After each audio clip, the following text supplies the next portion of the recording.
Alrighty, kia ora koutou, and welcome everybody to the VUWSA and Vic DebSoc Politicians versus Students election debate. Woo! Nice, cool. My name is Holly Anderson and I'm chairing this debate for you today, so what that means is it's my job to keep everything and everybody in check all of the time. So, I'll introduce myself. I'm here in a few different capacities today. Firstly, I think as a student who just cares about the future of New Zealand and is interested to what these people can bring to the table in all different respects. Secondly, is the Vice President of the Vic Debating Society, so I enjoy a little bit of good-spirited discussion. But also as the co-host of Governmentality, which is the podcast run through Salient that teaches you a little bit more about politics. So if this is something that interests you and you don't know what's going on, it's designed for people who don't know what's going on and would like to know more. So give us a little bit of a listen. We've had a few guests so far, but hopefully we can get each and every one of you on for a bit more of a chat later.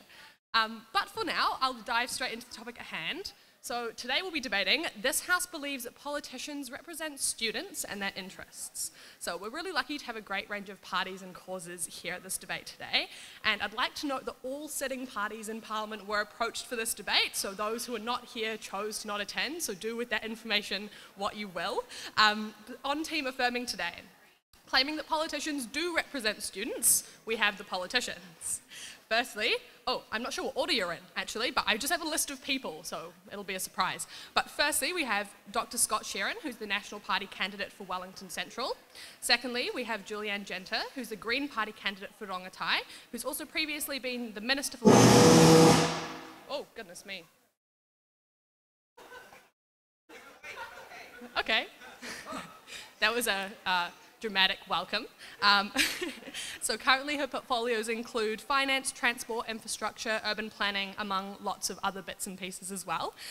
Thirdly, we have Nick Ruane, the Labour Party list candidate, who's a senior leader in the disability sector. So he is here today representing Ibrahim Omar, the Wellington Central candidate for Labour Party. And lastly, we have Natalia Albert from the Opportunities Party, who's the candidate for Wellington Central, and she'll be doing the reply speech for the politicians today. So, on team negating, the student representative saying politicians do not represent students. Firstly, we have Aidan Homewood from Common Ground Aotearoa, which is a land tax advocacy group.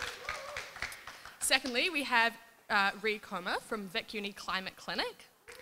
And thirdly, we have Amy Skipper from the Mental Health Matters Initiative. Cool. So, for those of you who are unfamiliar with debates, how this is going to work, is it will function like a typical competitive debate, but a little bit shorter. So, whoever wins will be decided by audience affirmation, so please stick around to decide who gets the social media bragging rights after this event. But basically, each speaker is going to get 3 minutes, and we're going to alternate speakers between teams, so then they can respond to each other. Reply speeches will be 2 minutes, so Natalia from top, and then Aidan from students will get up at the end and give us a short summary of why they think they should win the debate. So you can offer points of information at any time by raising your hand and saying something to the effect of, on that point, the speaker can accept or reject that point, and then you can have your quippy little moment and say whatever you'd like to say, but it has to be phrased like a question, not a statement. So an example of that looks like, don't you think that it's a problem that Scott Sheeran has lived in the UAE instead of Aotearoa for recent years and that might affect his campaign? No offence, you can respond to that one later if you will, but you get my gist. Cool.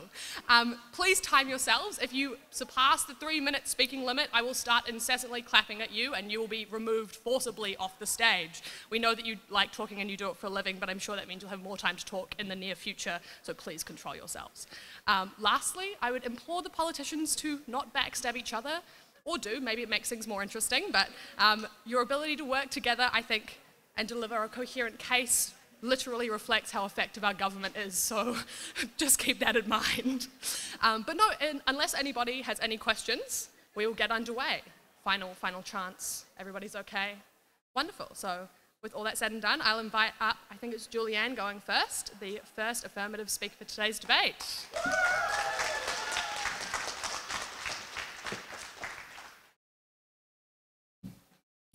Kia ora koutou. I'm Julianne Genter, MP for the Green Party of Aotearoa, New Zealand, and also candidate for Rongotai. Anyone live in Rongotai electorate? You enrolled to vote? Newtown, Kilbirnie, Lau Bay, eastern suburbs? Okay, well, be sure to vote. Be sure to enroll. Okay, I'm going to start my speech now. What is good for students is good for all of us. Education is a public good. It benefits everyone in society, and it doesn't pay to have our students struggling to make ends meet. While I can't defend the other political parties because subsequent governments have completely undermined tertiary education in this country since the 1980s and 90s, I can point to the Green Party as a political party that has consistently fought for students' rights for many decades, but particularly in these past 6 years of a Labour-led government, using every single lever available to us: select committees, the House, letters, inquiries, organizing, campaigning, etc. The former national government, through an ACT Party members' bill, systematically disempowered students with voluntary student membership in 2011, which means we've lost meaningful resources, institutional knowledge, and therefore organizational capacity for change. And we're still grappling with that. But there are 400,000 students in Aotearoa. That is enough votes to make or break a government. You have political power, and if you make your voices heard, we can change things for the better to deliver more for you. For contrast, there's only 120,000 landlords, but look at who the government and the two larger parties have been listening to. I want to point to the work that Chloe Zwarbrick's done. She spearheaded the Student Accommodation Inquiry, which worked with students across the country, exposing the major issues with student accommodation. And coming out of that, we had the establishment of the first ever pathway for compensation under the Tenancy Tribunal if student accommodation is not up to scratch. The first ever pastoral care code of conduct for domestic students, which we continue to monitor implementation of. We had the People's Inquiry into Student Wellbeing with 30+ student associations across the country, which gives us a Bible of data and evidence that successive governments have refused to collect in order to fight to change the system. 2/3 of students regularly cannot afford the basics, but Chloe has fought for years to try and get a select committee to look into precarious work for postgrad students and to reinstate a postgrad student allowance. We are also fighting for action on climate change, for affordable and healthy housing, warrant of fitness for all rental properties, a cap on the rate of the increase in rents, all of these things, and of course, a guaranteed minimum income for anyone who is not working in paid work, so they can. Well, here we are. We are doing absolutely everything we can to engage with the youth vote, to ensure that there's institutional support, to ensure that young people can feel that their voice can be heard and we can make a meaningful difference in our political system. We do have mixed member proportional MMP. That means a party like the Greens gets proportional representation. Every vote matters and will give us more power in the next government to deliver for students and all of us.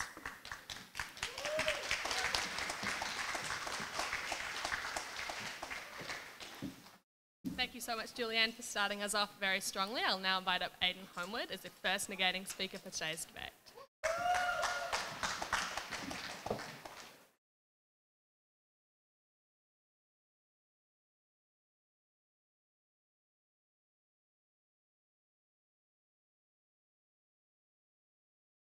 My name's Aidan, and unlike politicians, I think students deserve high-quality, affordable housing.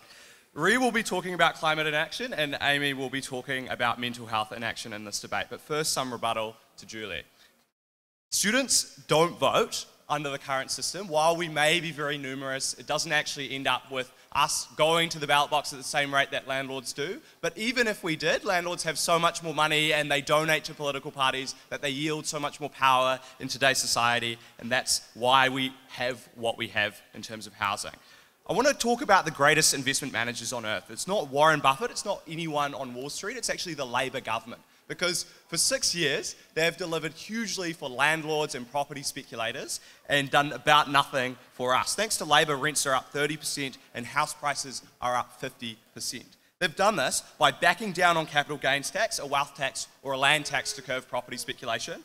They've refused to build more than a few hundred houses per year.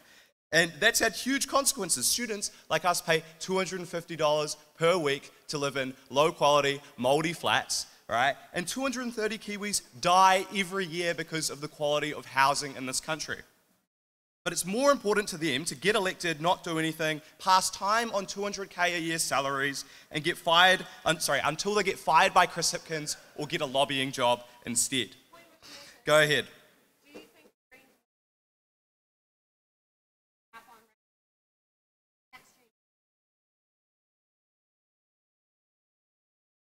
I think it probably would. I'd be somewhat concerned that it would reduce housing supply, but I think it's probably good overall.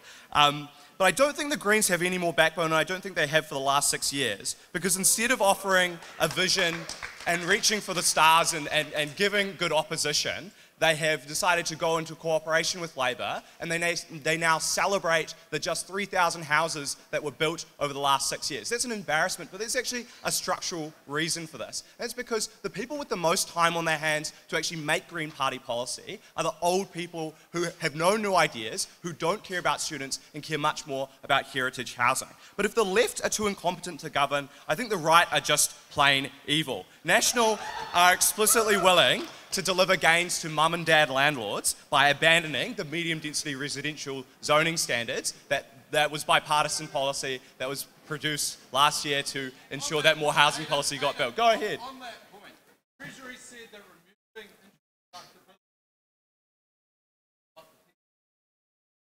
was the Treasury right?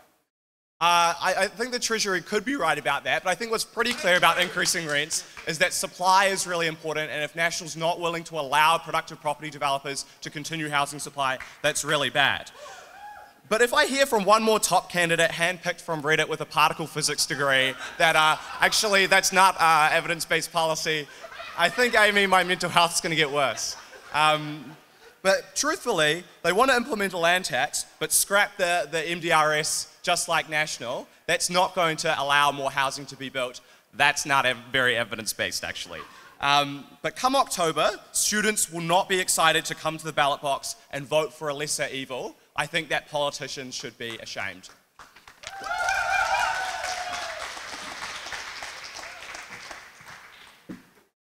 Thank you for some provoking response, Aidan. We look forward to hearing Dr. Scott in the next speech. Just quickly, before we get into the next speech, when POI is being asked, I think it's kind of difficult to hear. So if the person speaking could repeat the POI that they've heard, that won't affect your time. We'll keep the clock paused.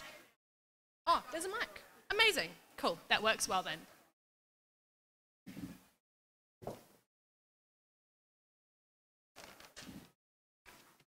Okay, kia ora katoa katoa. As Aotearoa New Zealand students, you are the foundations of our future.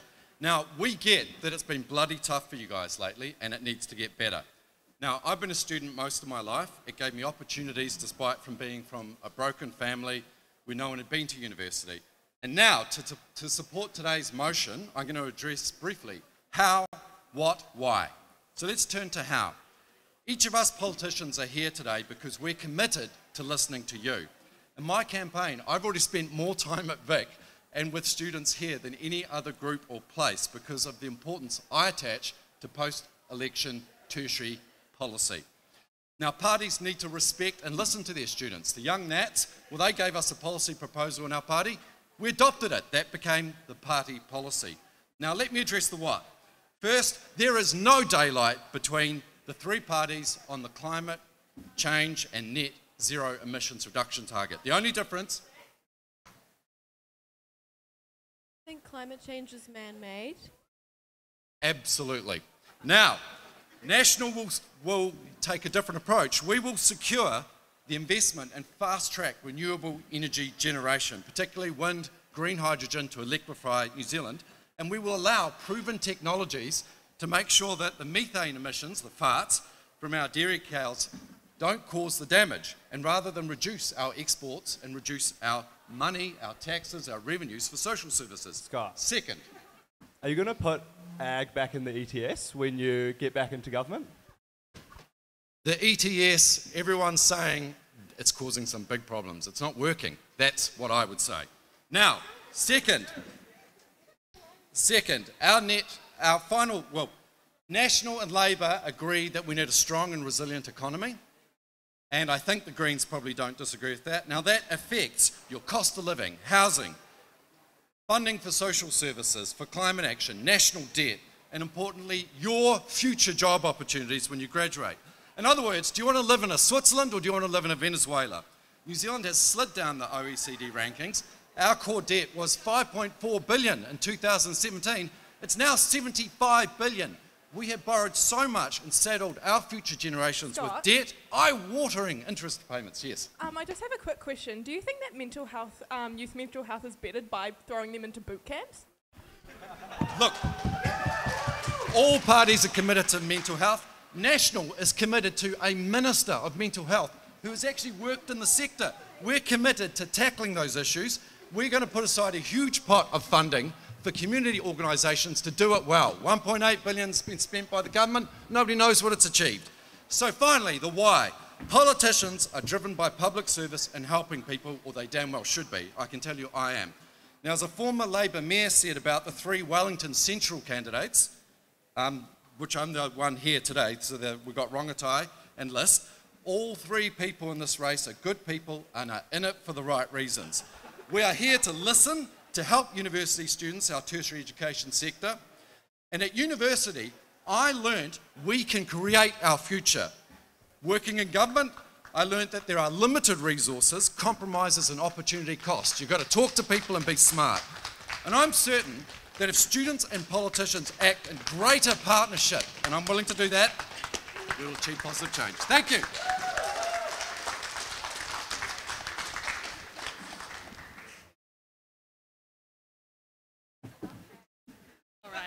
We've had the first true breaking of the time limit, so please keep yourselves under control. That's all right. Thank you very much, Dr. Scott. We'll now invite up, so we've got Ree from the Climate Clinic to deliver the next speech in the debate.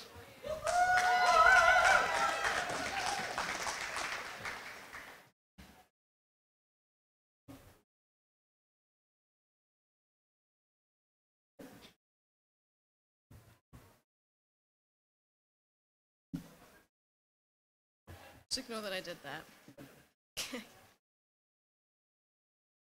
So typically you start off debates by responding to any material that opposition have given us, but I frankly heard nothing but mumbo jumbo from our national party candidate, so I don't feel the actual need to address anything that's been said yet.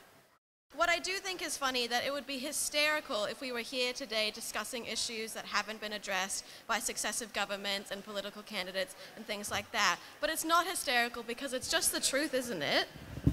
See, young people grow up with climate change, right?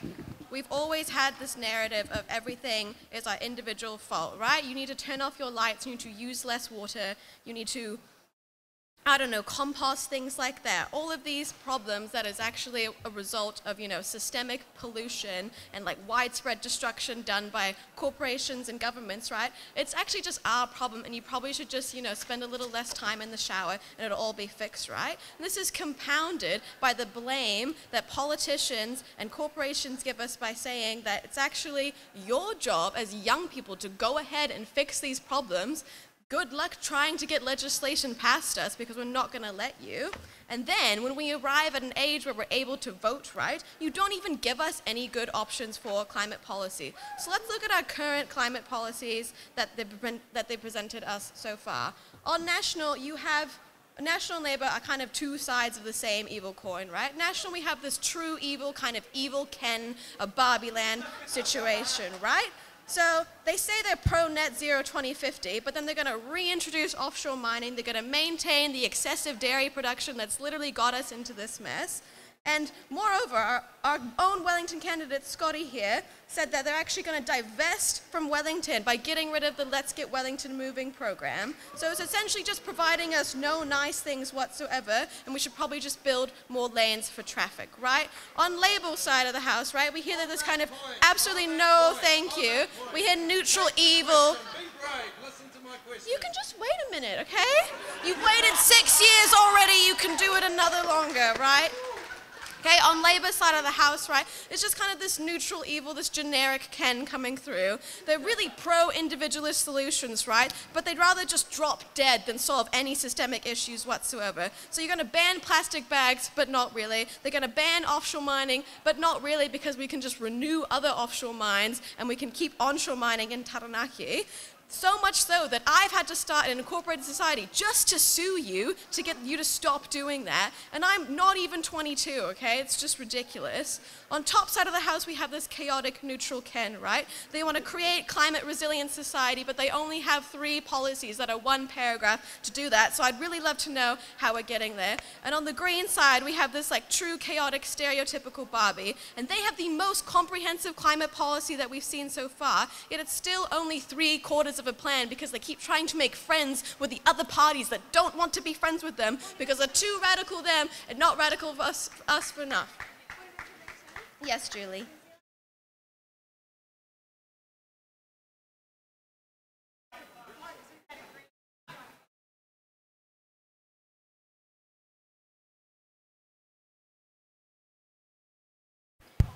In 2022, New Zealand's climate emissions are estimated to be lower than at any point this century after 5 years of having a green climate minister.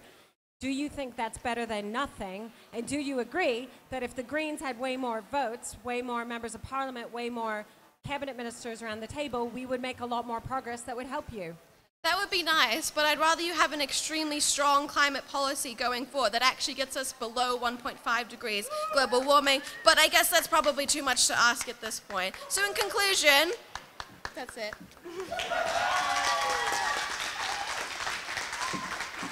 All right, thank you very much, Ree. From both sides of the house, a time breaking never ends. It's all right. Okay, next up we'll have Nick from the Labour Party to conclude the substantive portion of the politician side of the debate.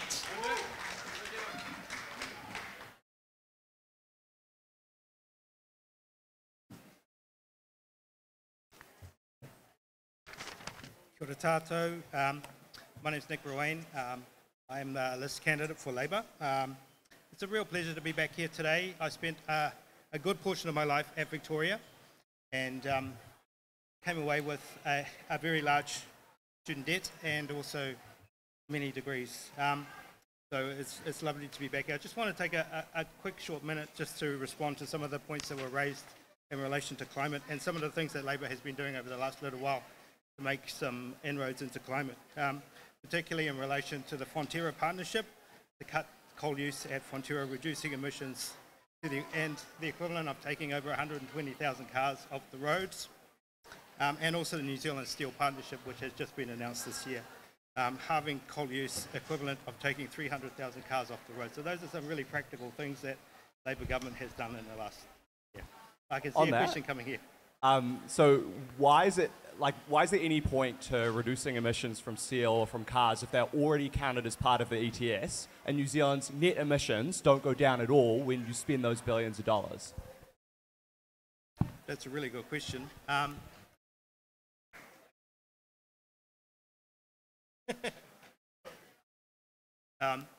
You know what, I'm just going to leave that one. I'm not qualified to answer that question, and I don't want to say anything that would, yeah.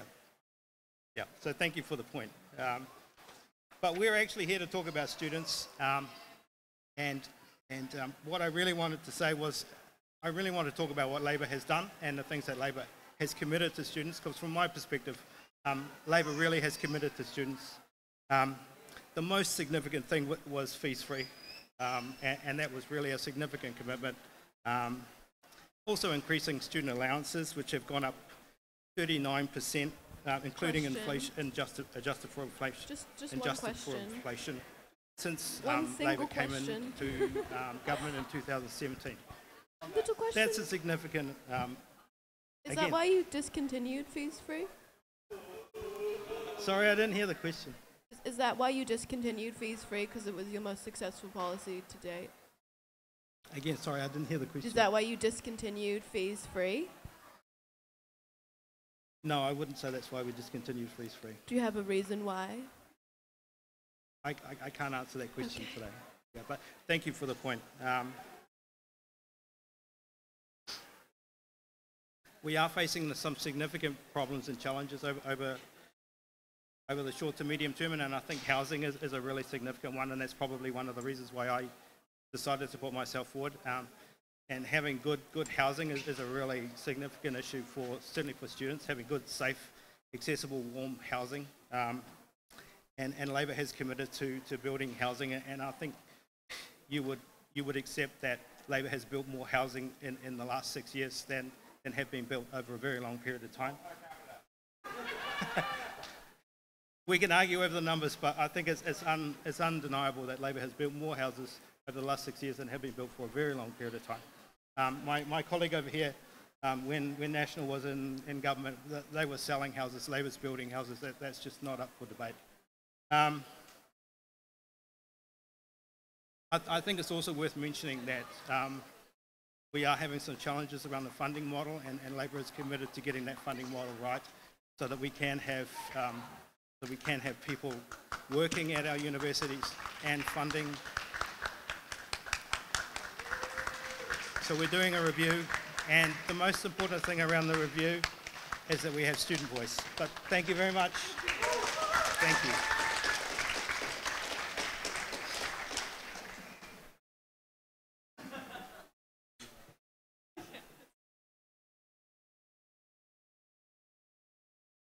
Amazing. Thank you, Nick, for concluding the substantive portion of the politicians' side of the debate. So finally, from the students, we have Amy Skipper from Mental Health Matters Initiative.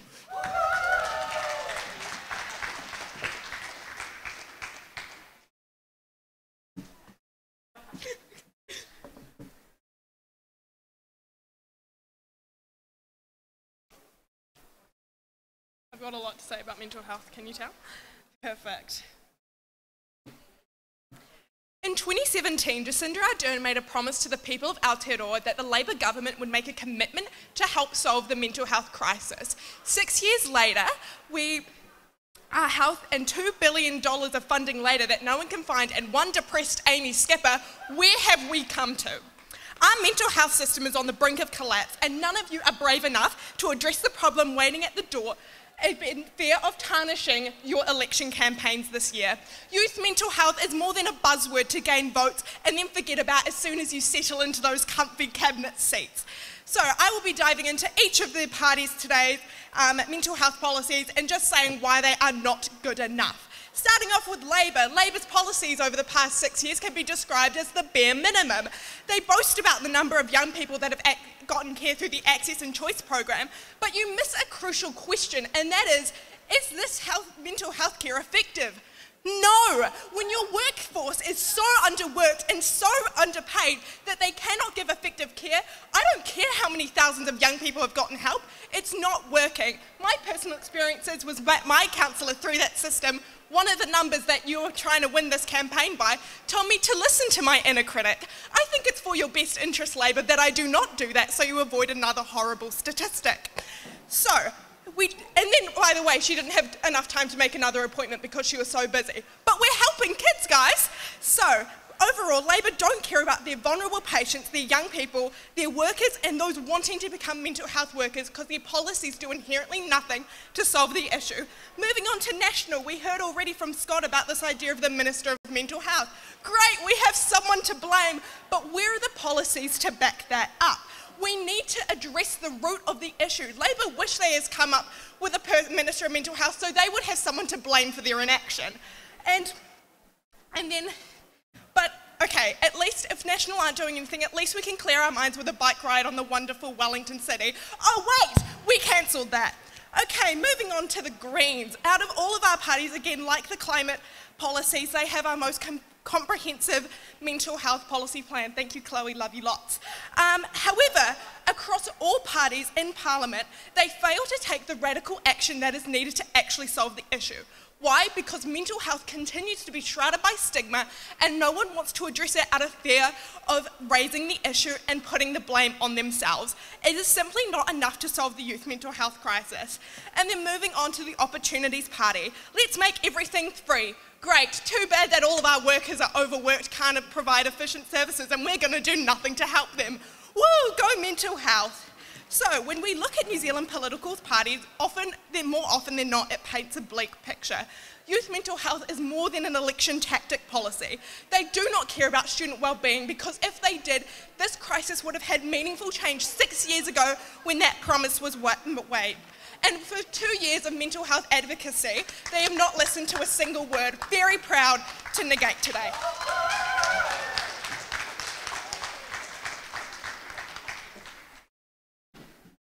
Thank you, Amy. I think it was telling that there were no POIs in that speech. So, as is customary in debating, we'll reverse the speaking order and we'll invite up Aidan from the negating team to deliver the negating reply. Reply is only 2 minutes and there'll be no POIs and replies, so keep all of your thoughts to yourself. Just reveal them at the end.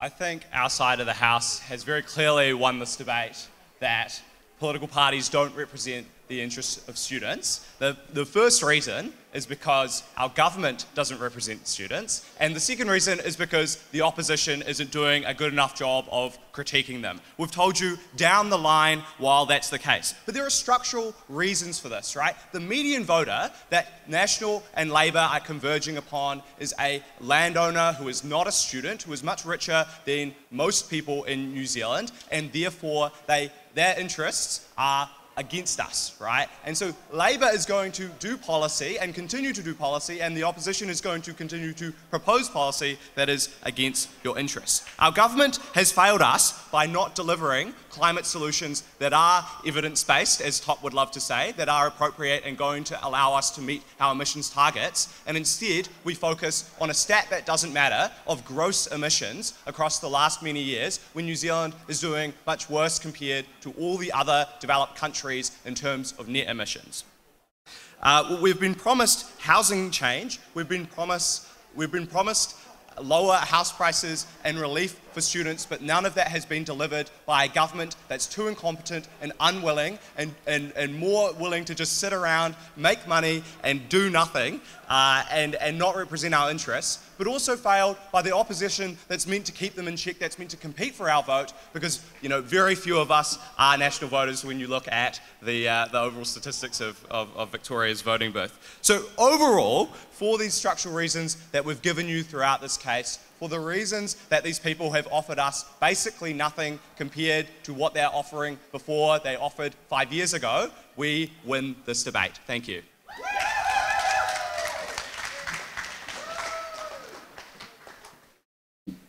Thank you, Aidan. So now comes the final chance for the politicians to respond. We'll invite up Natalia Albert from Top to conclude today's debate.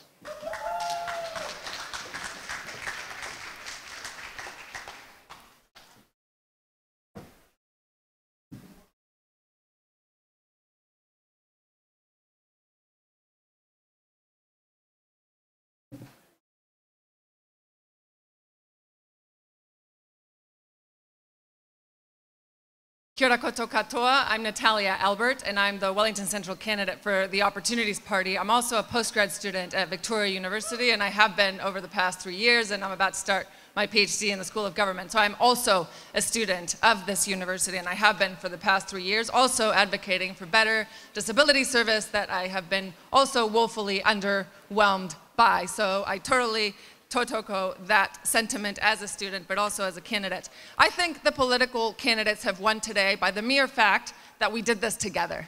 I don't really think I have seen an exercise like this before, and it's hard to argue with the students, especially as a party that hasn't been in government and that we keep banging on about some cliche evidence-based bullshit that we haven't delivered, but we will. But just in the mere fact that we are here together doing this, we have won. Now, for the themes that have been touched upon that I was actually quite uplifted about, we all agree on kind of the themes. So we all agree on the how, on the what, and we kind of disagree on the how. But it's pretty meaningful that we agree on the what. So student loans and allowances, the greens are base payment of $385 a week for everyone out of work, including students. First year free tuition from Labour. The People Inquiry into Students' Wellbeing report that Chloe Rorswick spearheaded is a incredible report and data set that we will all benefit from. All political parties will benefit from that data set, and everyone should check it out, including the candidates in the table. The KiwiSaver renting bond assistance from National and the Teal card from the Opportunities Party, where we offer free transport, free mental health care services, dental and GP services for people under 30, because we recognize that not all young people are students and not all students are young people. But at the bottom line is that young people need a lot of support that they haven't gotten over the past 20 years. Focus on mental health. We've all proposed something in that line. I've read out of time. I hope that convinced you that we won.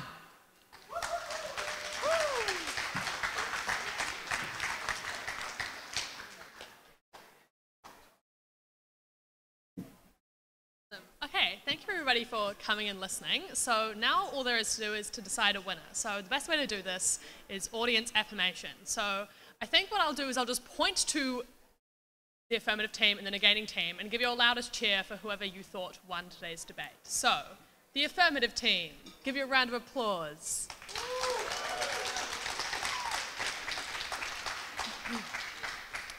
Okay, and the negating team, the students. I think, regrettably, we have a decisive win on the students' part there. So congratulations, negating team, the students. Commiserations, politicians, but I'm sure you'll be speaking in these kind of events for long times to come. So thank you everybody for coming along to today's debate. I hope you've learned something or at least enjoyed hearing some different takes on what's happening for students in the political sphere. If debating was something that interests you, we're meeting up tonight. Come and join us. It's always a fun time. We'll be in KK 303 at 6:30 if you want to learn how to speak and respond to POIs just as well as everybody here did. And not all of our debaters are like Aidan, so please don't worry. It's not that scary. But yes, please listen to election content, get voting, that's what everybody is saying. Use your student voice, that's obviously a big problem, so please get out there, consume all your content, interact with your local politicians, have those conversations because it's really useful for everybody, and thank you so much for coming along.